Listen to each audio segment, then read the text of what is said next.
Does anyone know what their grandfather did for a living?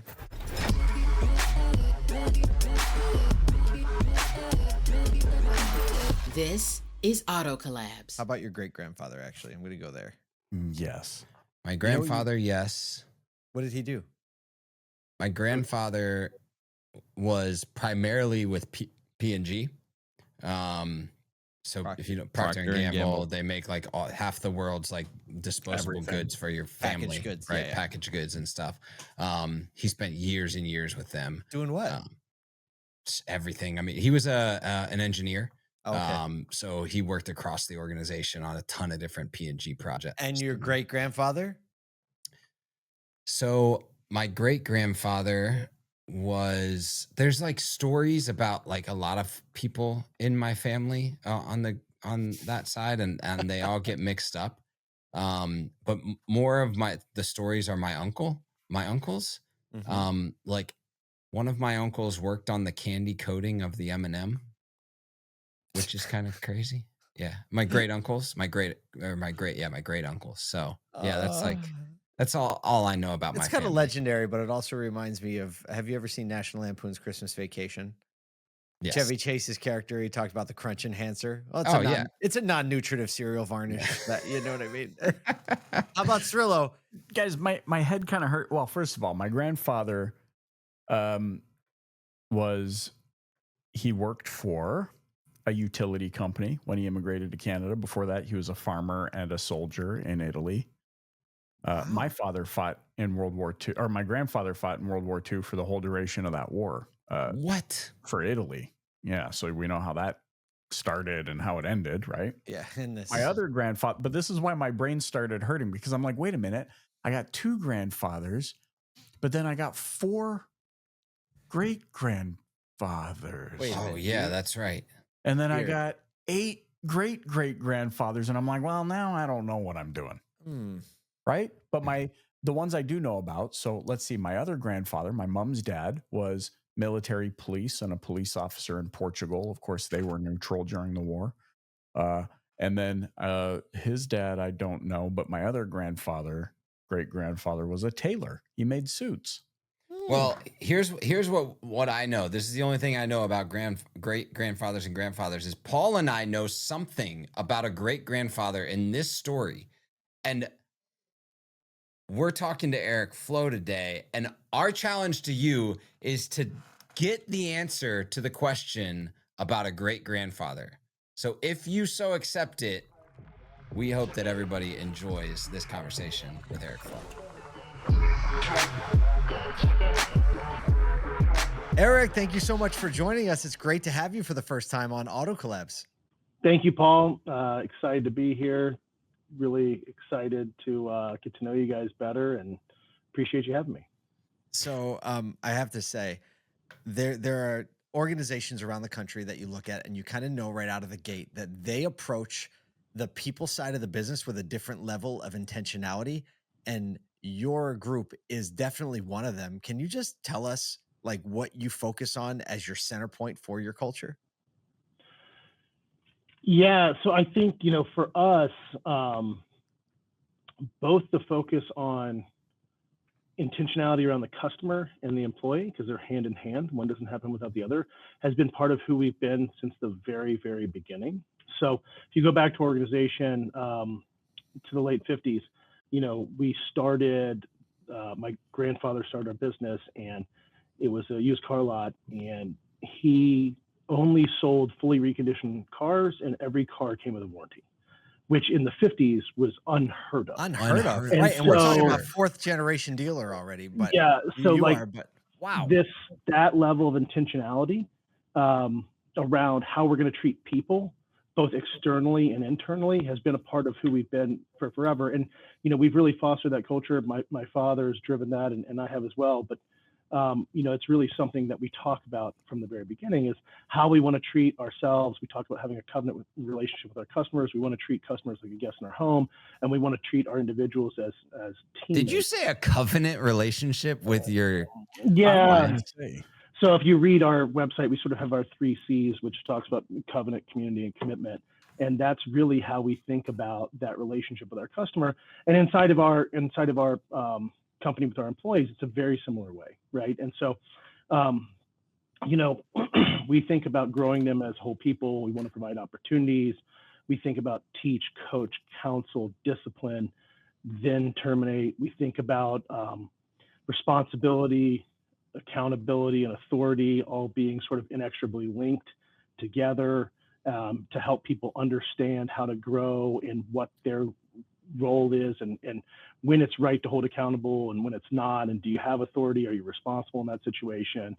And then we really think about trying to provide, we're very cognizant of the fact, like, so if you look at all the data from sociologists, right, you look at the amount of time people used to spend in social organizations that weren't work, whether it's church or VFA or the Italian American Club or whatever, those social organizations that underpin American society have really eroded over since post-World War II, right? And so you've got family and you've got work, and that a lot of people spend more time at work than they do at family. And so if you have employees that are only showing up for a paycheck, it's not going to be a healthy place. They're not going to want to grow and thrive and prosper there. And it's not the relationship we want to have. It's not the company we want to have, right? Even if it worked economically, which I don't think it does. Things can be both the right economic decision and the right moral decision. And so, we're really conscious of the fact that we want to be a place that people can go home, that they can grow with us, and they can be a part of our community for a long time. I looked up while you were talking. I was like, I gotta know, because we use this vernacular in our world, the covenant vernacular, and the trigger word between covenant and contract, which can sometimes inappropriately be interchanged, right? A contract is a legal agreement. It is tick for tack, right? Yep. I do this, you do that. If then statements, right? Yeah. And that's what typically, like, if a customer buys something from you, they enter into a contract. If an employee works for you, they enter into an employment contract. The key word, and I found it in 5 different resources, the key word about a covenant is a promise. Yeah. It's a one-way commitment. Yes. Actually. Yeah, very much so. We look at making a commitment to our customers that we're going to keep our promises and we can be full of trust.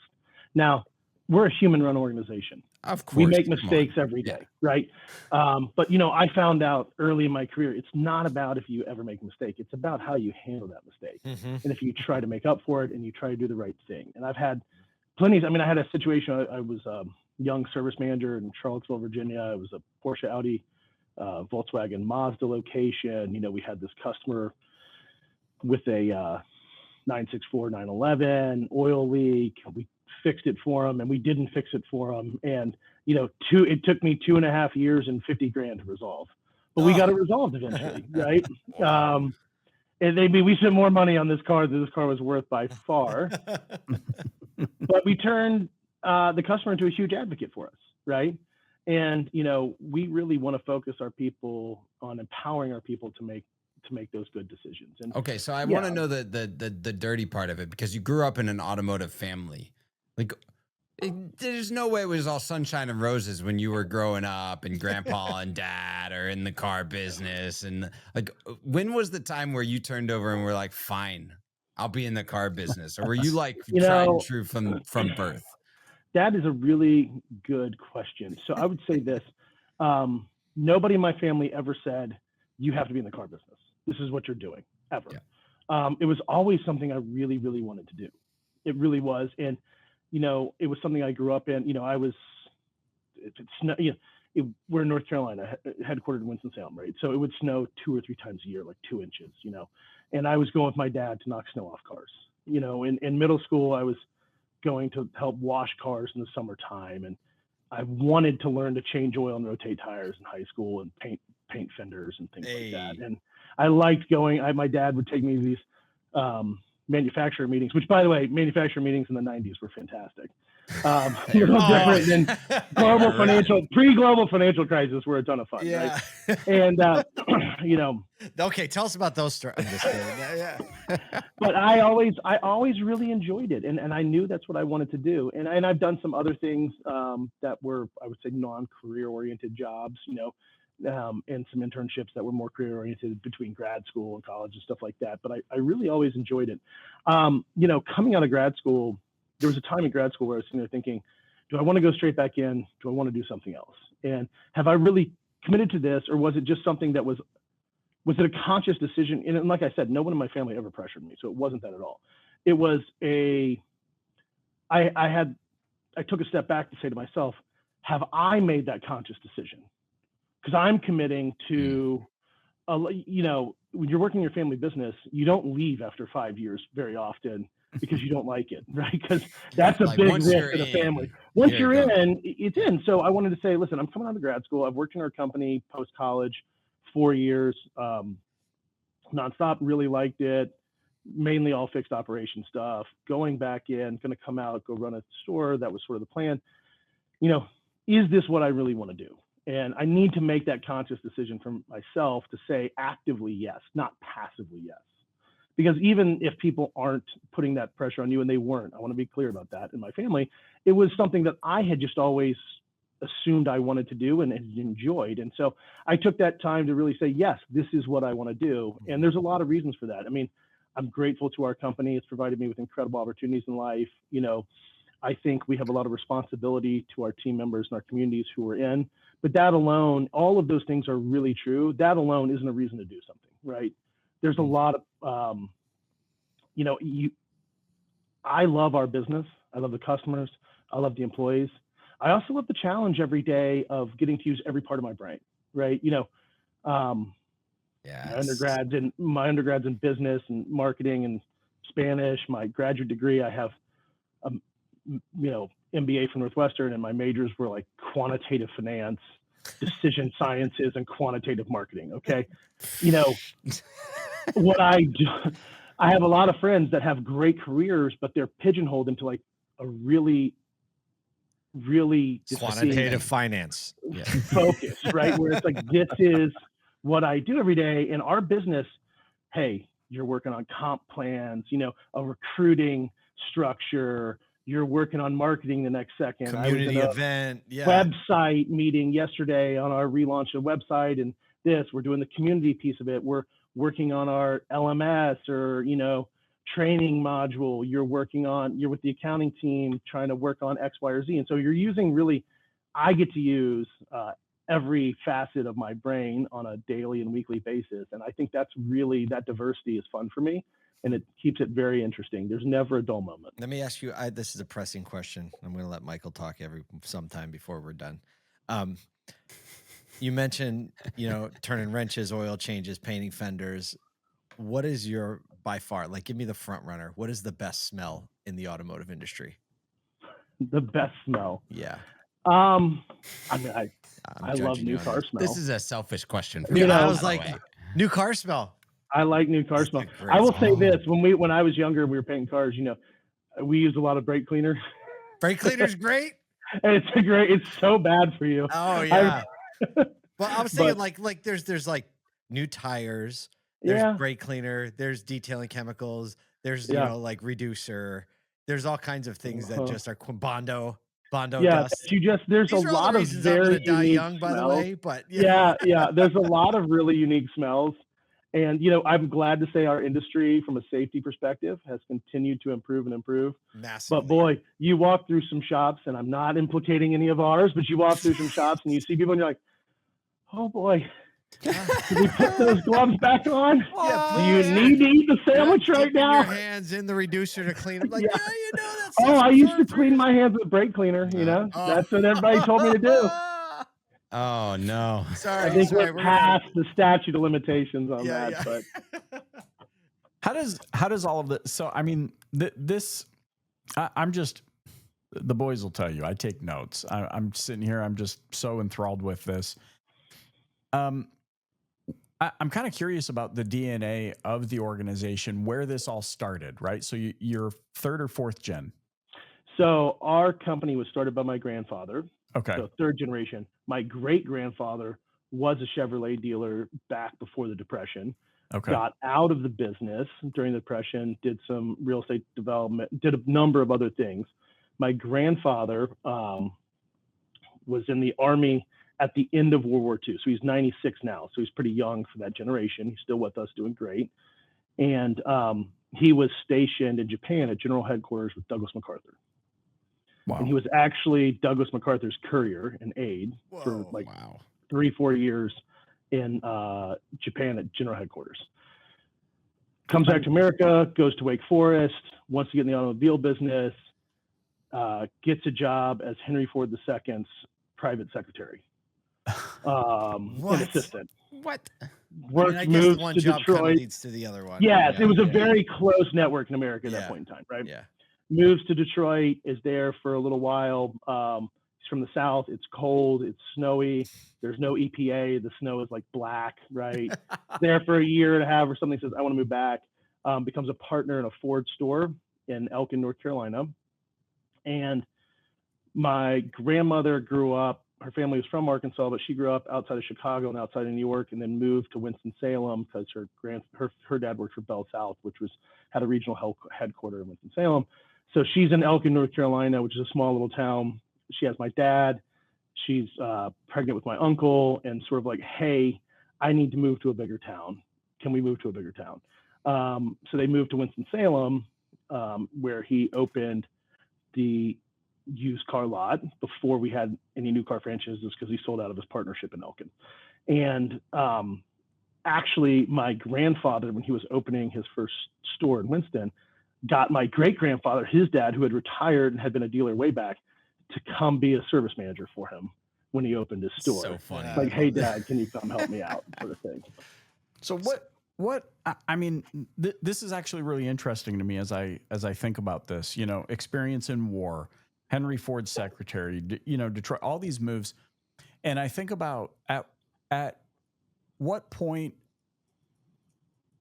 See, I'm so intrigued by this. I want to ask the question right, because when you talk about covenant, community, customer, you know, the intentionality behind all of those things, who's responsible? Yeah, so I would say, you know, my grandfather started with that culture, sort of in terms of what I mentioned about used cars and et cetera. Yeah. And then my dad really, really grew that culture in a super intentional way. So my father went to University of Virginia as well. I went there, my wife went there, my mom went there, my sisters went there. So it's sort of a whole family thing. And post UVA, before he started with my grandfather's business, my dad's very faithful individual, went to a college in Vancouver, British Columbia, called Regent College. And he was really struggling about how to live out his faith in business at the same time. And can you be a faith-oriented business? Can you be a faithful person? Can you be a person who focuses on doing good in the world and in your community through your business? Or do I need to go into ministry to really live that creed? And really, because he liked business. And it was, no, I can have a company and grow a company, have a vision for a company in a way that serves a mission as well for our individuals and for our community. And then so I would say my father is really responsible for driving the orientation, or formalizing that orientation, growing that orientation, and really driving it in that direction. And he's very thoughtful about those things, and they're at the core and underpinning of everything we do. You know, we've turned down lots of opportunities because they didn't fit the way who we are and how we want to live. And we've made lots of business decisions that, you know, some people would argue weren't the right decision for the short run, but we would argue are the right decision for the long run. And as I said at the beginning, you can do the right thing because of who you are and how you want to live, and do the right thing because it's the right economic decision. I think most of our decisions that we make, and we would make them either way if it was the right thing to do, but I think they're all really serve both purposes. I think people want to do business and want to work for an organization that is mission aligned with, you know, in that manner. Yeah, and I think actually it's a question that we come up a lot on, because we, like, our focus is a lot around the people side of the business. Thriving people provide thriving profits, but the question is always like, how do you turn that in? Because, you know, we've been on this podcast for, I don't know, 15, 16, 17 minutes, something like that. And a lot of people could be like, oh, nap pods and ping pong tables never sell you a single car, right? But you don't. Well, so we talk about you have to be high care and high challenge. And we're a very high challenge organization, right? And we like to say, listen, a high challenge organization without care is a meat grinder. You get a certain sort of psychological profile that likes that. They're not generally great with employees and customers, and everybody else churns and leaves on time. High care only is a therapy session. Yeah. Right. Yep. And so you have to have both. It has to be high challenge and high care. I think a lot, my father played football in college and I played football for a long time. And I think a lot of it's that sports mentality of, we got to get this first down. We got to hit this this free throw. We got to do whatever. And we can go do it, guys. And we're doing this together as a team. Right. And it's both of those things together. So But how do you transition? Because you all have been like bleeding edge, right? Bespoke website platform, like investor in multiple tech companies in the auto industry. You've grown to 50 rooftops. What are you doing right now that is challenging kind of the status quo of like moving consumers into covenant clients, right? yeah, so we're really focused on we're focused on two things simultaneously. One is employee training, learning, and building out our LMS and dealing with the issues of scale, right? Because it used to be a lot easier. Well, let's get all the sales managers together and we're going to work on this and we'll do this once a week for the next 4 weeks. And oh my gosh, that's got a lot of people coming from several hours away and they're not in the store and they're not with their families. That's tough, right? And so we're working on how to use technology to really help us continually train and reinforce our culture and sort of those business processes. And then we're also really focused on helping our customers do business with us more easily. At least let's call it the 80-20, where we want customers who want to do something that's pretty simple with us, whether it's service or sales, be able to do that in a way that's easier than everybody around us. And then in so doing, we want to free ourselves up to have more time with more humans to handle those more challenging cases, right? So, hey, listen, there's no reason that I need a human to tell you the value of a 5-year-old Toyota Camry with 50,000 miles and a clean Carfax. If I can't do that, something is really wrong in 2025, right? Yeah. Now, a 2-year-old $90,000 car with a Carfax minor incident and a this and that, I think I want to look at that car and figure out what's actually going on. That's right. Same thing with, hey, you got a pretty easy cash deal, buyer, et cetera. I should be able to make that really easy with a customer. Hey, credit challenge, multiple co-signers, multiple trade-in vehicles, negative equity, whatever it is. Okay, that's where humans shine. Mm-hmm. We get to go solve that problem for that customer. And so we're really focused on kind of trying to create multiple pathways for our customers to engage with us in the way that makes sense for their scenario. I think one of the primary ways that we get an at bat anyway is on the website, and we know that.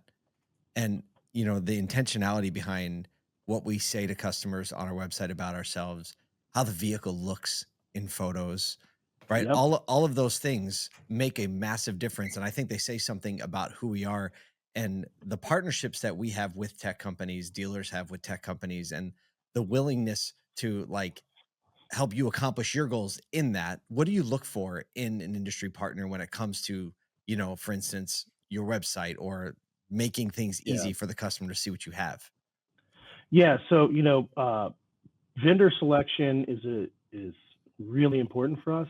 And, from a merchandising perspective, we're not selling anything if it's not merchandised well. I can tell you that from our experience with CDK last year, and it's no shade against CDK. I think they're a great organization who had a lot of, more security than any of us will ever have. And, they had this unfortunate experience, but I can tell you if things aren't on the website to sell, you're not going to sell them in today's world. Right. Pull it behind the barn. So right. That's really important. And so, we have to have vendors who can help us have our vehicles online. Now, a lot of what we do is look for vendors that can fit within our ecosystem because we have sort of a different tech stack and ecosystem than a lot of other dealers.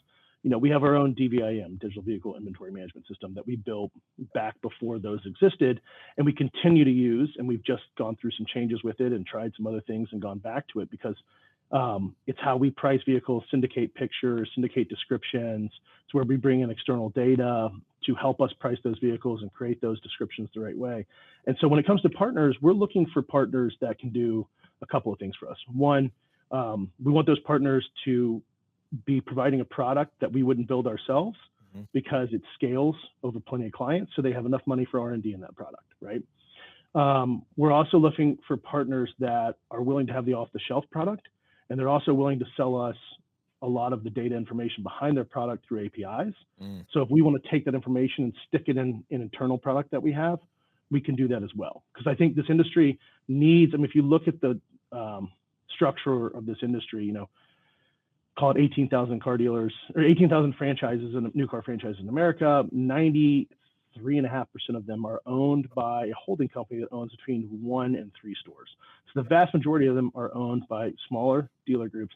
They need off-the-shelf products, right? And there's times we need off-the-shelf products, but we have different needs sometimes where we say, this is really cool. We don't want your whole product. We already have the solution and it works better for us, but we want the data behind that product.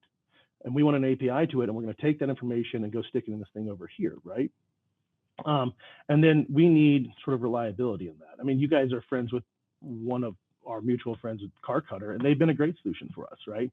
It's super flexible, fit within our DVIM, great way for us to, you know, be able to have high quality pictures. It also, I'll say this, any vendor that we have that involves store operational people doing something has to be easily executable and easily trainable, right? And they've done a great job with that for us. You know, we've had photo booths at different stores before. And again, I'm not throwing any shade at those. If you have a huge complex with a bunch of brands, it could make sense for you to have that photo booth. For us, you know, we have these clusters in different cities. Decentralized, different people taking different things. Yeah, are we going to drive cars over here? And then I have it in this location, but not this. So, you know, if you have a centralized website, some of your pictures look great, some of them don't. We were really looking for that solution that we could roll out enterprise-wide and come up with a really homogenous way for customers to see our cars. So they go, okay, you have, you know, 3 Honda stores in 100 miles, and all of those pictures look really good, and they all look the same. I think and it's easily achievable. I think that's a growing challenge in the industry as small groups turn into mid-sized groups, and mid-sized groups turn into large groups, and single point stores. Probably the biggest challenge is single point stores turning to multi-point, because until you have to make that first jump of being somewhere else, you know, especially the push to consolidate used car inventory, that really is one of the things. And there's nothing worse, in my opinion, than when you go on a site and you're shopping a used car inventory and it's the same company, right? Like you expect it when you're in a third party. You expect it when you're in a cars.com or an Auto Trader, or, you know, but you don't expect it when you're on a captive dealer used car site. And it's actually can be very confusing. So we've, you know, so we really want to come to market as a consolidated company in the same way everywhere, not just in those brand values I talked about at the beginning, but also in practical things to how our customers experience us, right? And so there's this struggle there, right? Because we have these individual stores with individual general managers and individual leadership teams, and we call them a general manager, but some of these stores are big, right? If it was another industry, we'd call them a CEO. You know, hey, I got 165 employees and I'm doing this sort of revenue. Absolutely. That's a CEO. Like, that's bigger than most of the other businesses in this town, or all of them. Yeah. So we want an entrepreneurial spirit there, and we want agency. Yet we want it done a certain way because we're Flow. We want to come to market as Flow. Yeah. So there's this tension there and this thin rope and the thin line that we walk, because we don't ever want to turn into the big box conglomerate where the people who are at the stores go, well, I don't know. I don't have any control over that, so I don't care. You know, corporate told me what to do on it. That's terrible, right? And if you end up in that place, I promise you're not going to be an excellent sales organization, right? Because sales organizations are inherently high agency people who care about what's in front of them and want to make a difference every day. So you're sort of, you know, what we try, we have a lot of processes that we create and centralized ways to do things. And then we come up with sort of these guidelines and boundaries where we go, here's where you're operating in within here, and you get to pick some differences around there.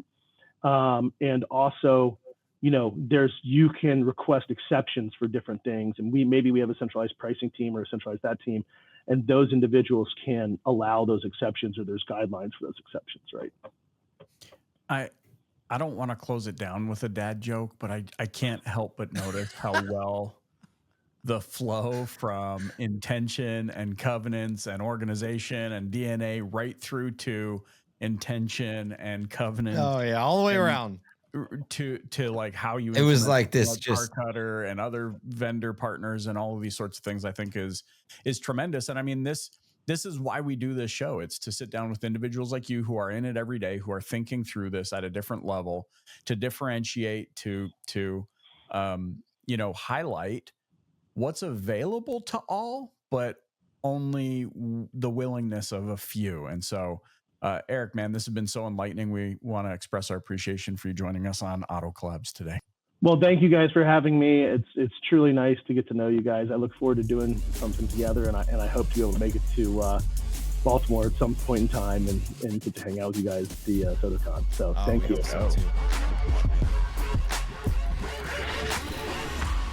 Is my math right? Do I have 8 great? He's still on this after that whole conversation? I'm like, because I mean, I know you were there. You did ask meaningful questions. it was I'm so proud of you, first of all, for getting that answer out. You nailed it. And you made it so sneaky too. Like it wasn't even on purpose. It was unbelievable. Okay, but can we let's not gloss over the fact, and we didn't while we talked to him, but you ever heard a dealer use the word covenant before? Blew my mind. No. I'm like immediately like, what does covenant mean?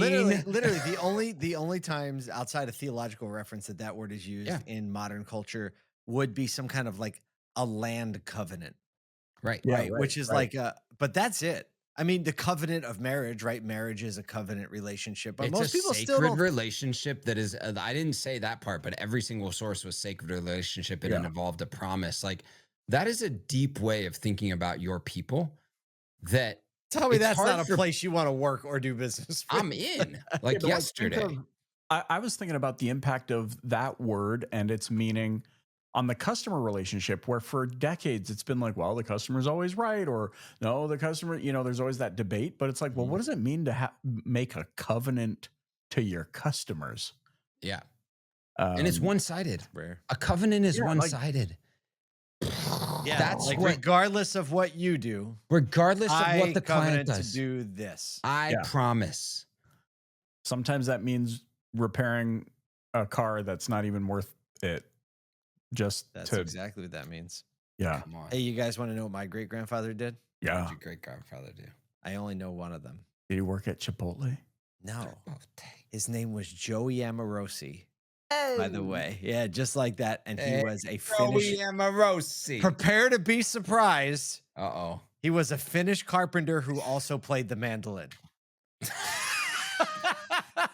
in South Philly. I was like, it's gonna go one of two ways. He either lays tile, he's a carpenter, Finnish carpenter. That's amazing. Through and through. Well, look, regardless of what your great grandfather does, we hope you thought about it a little bit or maybe figured it out. But more than that, we hope you realize that there is some real depth and substance within the retail auto industry. Yeah, folks. that's right. So on behalf of Kyle Mountseer, Michael Cirillo, and myself, thank you for joining us as always on Auto Collabs.